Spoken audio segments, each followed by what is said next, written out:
मामा, देखो ये कितना बड़ा तरबूज है। इसे बाजार में बेचकर जो पैसे मिलेंगे उससे हम अपनी झोपड़ी की छत ठीक कर लेंगे ना। अब बारिश में हमारी छत नहीं टपकेगी। हाँ मेरी बच्ची, बस आज ये सारे तरबूज हमारे ठेले पर लाद दो। शहर के बाजार में इन्हें अच्छे दाम पर बेचकर मैं तुम्हारे लिए नई दवाइयाँ भी लाऊंगी। नैन्सी, प्रीति गामित, नेहा सोनकर, परी, मोहम्मद किजर। तभी वहाँ अपनी बड़ी गाड़ी लेकर कालू कौवा आ धमकता है। वह जंगल के बाजार का इकलौता बड़ा व्यापारी था और किसी भी गरीब पक्षी को खुद से सीधे तरबूज बेचने नहीं देता था। ओए रानो, जंगल के बाजार का नियम भूल गई क्या?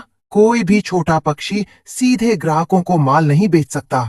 ये सारे तरबूज कौड़ी के दाम पर मुझे बेचो, वरना बाजार में तुम्हें कोई कदम भी नहीं रखने देगा। कालू भाई, आप हमें जो दाम दे रहे हैं उससे तो मेरी लागत भी नहीं निकलेगी। मुझे अपनी बेटी का इलाज कराना है, कृपया मुझे खुद बेचने दीजिए।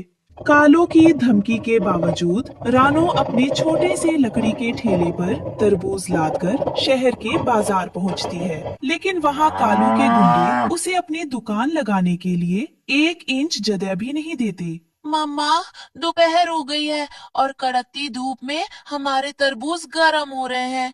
कोई हमसे एक भी तरबूज नहीं खरीद रहा। सब हमें यहाँ से भगा रहे हैं। घबराओ मत बेटा, दुनिया में सब एक जैसे नहीं होते। कोई ना कोई हमारी मेहनत की कद्र जरूर करेगा। तभी वहाँ बाजार का एक छोटा और ईमानदार दुकानदार मिट्ठू तोता अपनी रेहड़ी लेकर गुजरता है। वो रानो और उसकी रोती हुई बेटी को देखकर रुक जाता है। अरे बहन, तुम्हारे तरबूज तो शहद जैसे मीठे हैं और अंदर से एकदम लाल है।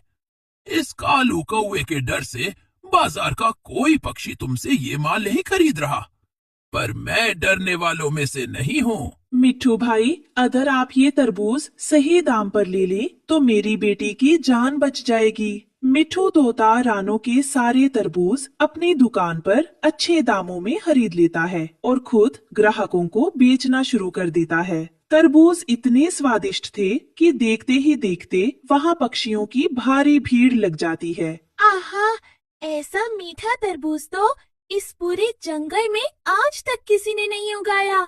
कालू कौवा तो हमें सड़े हुए तरबूज ऊंचे दाम पर बेचता था। मम्मा देखो, हमारे सारे तरबूज बिक रहे हैं। मिट्टू अंकल कितने अच्छे हैं। रानो के तरबूजों की तारीफ सुनकर कालू कौवे का धंधा ठप होने लगता है। जलन और गुस्से में पागल होकर वो रानो और मिट्ठू को बर्बाद करने की एक आखिरी और घिनौनी साजिश रचता है। उस अनाथ चिड़िया और तोते की इतनी हिम्मत कि मेरे साम्राज्य को चुनौती दे। जाओ और रात के अंधेरे में मिट्ठू की दुकान में रखे रानो के बचे हुए सारे तरबूजों में जहरीला तेजाब मिला दो, ताकि जो भी उसे खाए वो बीमार हो जाए और नाम रानो का खराब हो। रात के सन्नाटे में कालू के गुंडे चुपके से गोदाम में घुसकर तरबूजों पर जहरीला केमिकल छिड़कने ही वाले होते हैं। लेकिन जाग रही गुड़िया, जो अपनी माँ की दवाई लेने बाहर निकली थी, उनकी यह हरकत देख लेती है। अरे बाप रे, ये दुष्ट लोग मम्मा के उगाए तरबूजों में जहर मिला रहे हैं। अगर सुबह पक्षियों ने इसे खा लिया तो मम्मा जेल चली जाएगी। मुझे तुरंत मम्मा और मिट्ठू अंकल को जगाना होगा। गुड़िया तुरंत रानो और मिट्ठू तोते को जगा लाती है। रानो अपनी सूझबूझ से गोदाम का दरवाजा बाहर से लॉक कर देती है और कालू के गुंडे अंदर ही फंस जाते हैं। तुम लोग अपनी ही साजिश के पिंजरे में कैद हो चुके हो। अब सुबह जंगल के राजा के सामने ही ये दरवाजा खुलेगा। सुबह होते ही जंगल के राजा बाज के सामने कालू के गुंडों को पेश किया जाता है। पकड़े जाने के डर से वे सच उगल देते हैं और कालू कौवे का नाम ले लेते हैं। कालू कौवे, तुमने एक गरीब माँ की मेहनत को बर्बाद करने और बेकसूर पक्षियों की जान दांव पर लगाने का जघन्य अपराध किया है। सजा के तौर पर तुम्हारी सारी संपत्ति जब्त की जाती है और तुम्हें हमेशा के लिए इस जंगल से काला पानी भेजा जाता। मुझे माफ कर दो महाराज, मुझे अपनी अमीरी का घमंड हो गया था। कालू के जाने के बाद राजा बाज ने तरबूज की खेती का पूरा ठेका रानो चिड़िया और मिट्ठू तोते को सौंप दिया। अब गुड़िया का इलाज हो चुका था और वह पूरी तरह ठीक थी। रानो के नए घर के आंगन में तरबूज और ताजी सब्जियों का अंबार लगा था। मम्मा, अब हमें कोई गरीब कहकर बाजार से नहीं भगाएगा ना? नहीं मेरी बच्ची, इस दुनिया में मेहनत और ईमानदारी की फसल देर से ही सही पर सबसे मीठी उगती है। अब हम खुद के पैरों पर खड़े हैं। तो दोस्तों, ये कहानी हमें सिखाती है कि गरीबी इंसान को कमजोर बना सकती है, लेकिन अगर आपके पास ईमानदारी और मेहनत का जज्बा है तो बड़े से बड़ा शोषक भी आपकी तकदीर नहीं बदल सकता। शॉर्टकट और जुल्म का अंत हमेशा कालू कौवे जैसा ही होता है। अगर एक गरीब माँ के संघर्ष और तरबूज की खेती की ये बेहद इमोशनल कहानी आपके दिल को छू गई हो तो वीडियो को लाइक, शेयर और चैनल को सब्सक्राइब जरूर करें। धन्यवाद। रानो चिड़िया ने अपनी मेहनत से तरबूज का एक आलीशान महल खड़ा किया था, लेकिन इस चकाचौंध के पीछे छिपा खतरा आसमान से पंख फड़फड़ा रहा था। बहुत ऐश कर ली रानो। तरबूज के पुल में छोटे पक्षी तैर रहे हैं, चूल्हे पर गर्म भोजन पक रहा है। पर याद रख, जहाँ इतनी मिठास होती है वहाँ चींटियां और शिकारी सबसे पहले आते हैं। आज रात मैं इस पूरे बाग को शमशान बना दूंगा। कालू, अपनी गंदी नजरें हमारे घर से दूर रखो। ये मेरी दिन रात की मेहनत की फसल है। इसे छीनने की कोशिश की तो अंजाम बहुत बुरा होगा।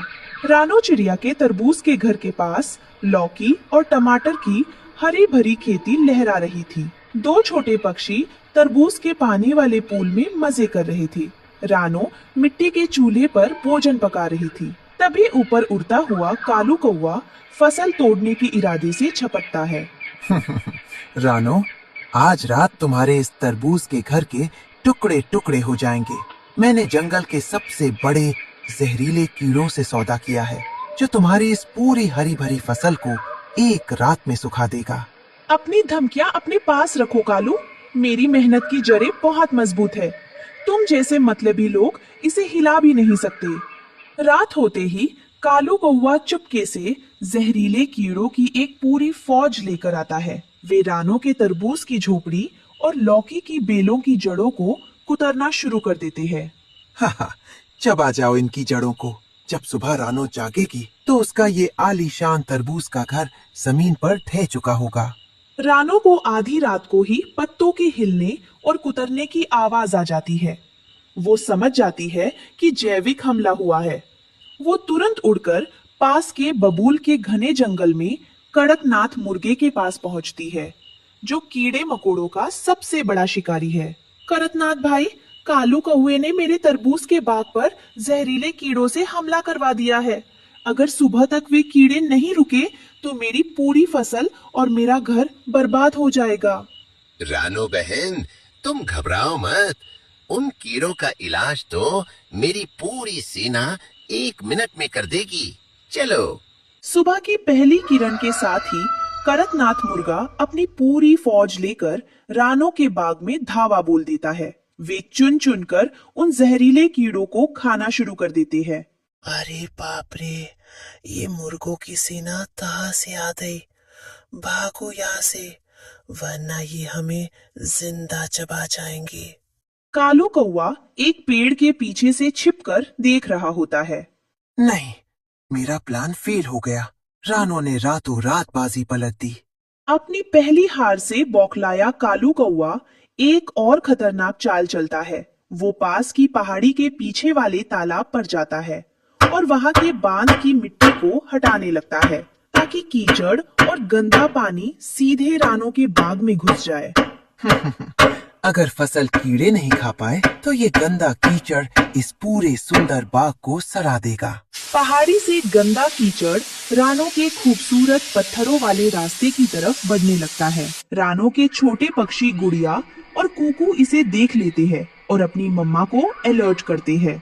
मम्मा देखो, ऊपर से गंदा पानी और कीचड़ हमारे खेतों की तरफ आ रहा है। हमारे पौधे मर जाएंगे। बच्चों, डरो मत। हमारे पास जो तरबूज का बड़ा पूल है, उसके पानी का रुख हमें इस कीचड़ की तरफ मोड़ना होगा। रानो चिड़िया तरबूज के बड़े पूल का ढक्कन खोल देती है। जिससे पूल का साफ और तेज पानी एक तेज धार बनकर आने वाले कीचड़ से टकराता है।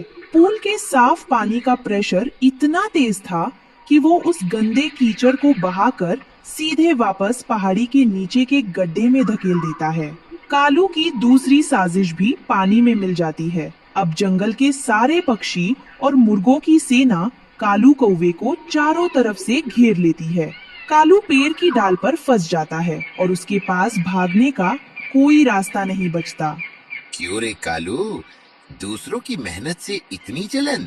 आज अगर तूने इस जंगल से माफी नहीं मांगी तो तेरे सारे काले पंख नोच लिए जाएंगे। नहीं नहीं, मुझे माफ कर दो रानू बहन, मुझे माफ कर दो। मैं लालच में अंधा हो गया था।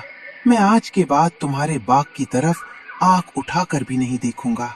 रानो चिड़िया कालू को माफ तो कर देती है, लेकिन उसे हमेशा के लिए उस बाग से बेदखल कर देती है। कालू कौवा शर्म और डर के मारे उड़कर हमेशा के लिए वो इलाका छोड़कर चला जाता है। मम्मा, आज आपकी सूझबूझ ने हमारे सुंदर तरबूज के साम्राज्य को दो बार उजड़ने से बचा लिया। शाम का समय होता है। रानो का पूरा परिवार फिर से सुरक्षित था। छोटे पक्षी तरबूज के घर के बरामदे में बैठकर चहक रहे थे और रानो चूल्हे पर पकी ताजी हरी बीन्स और रोटियां सबको परोस रही थी। चारों तरफ शांति और मिठास थी। हमेशा याद रखना बच्चों, जब आपकी नीयत साफ हो और आप अपनी मेहनत पर भरोसा रखते हैं तो दुनिया की कोई भी बुरी ताकत आपकी खुशियों को नहीं छीन सकती। रानो चिड़िया ने दिन रात एक करके नदी की सूखी रेत में मीठे और बड़े बड़े तरबूज उगाए थे। उसकी छोटी बेटी गुड़िया कमजोर होने के बावजूद अपनी माँ के साथ तरबूज तोड़ने में हाथ बटा रही थी।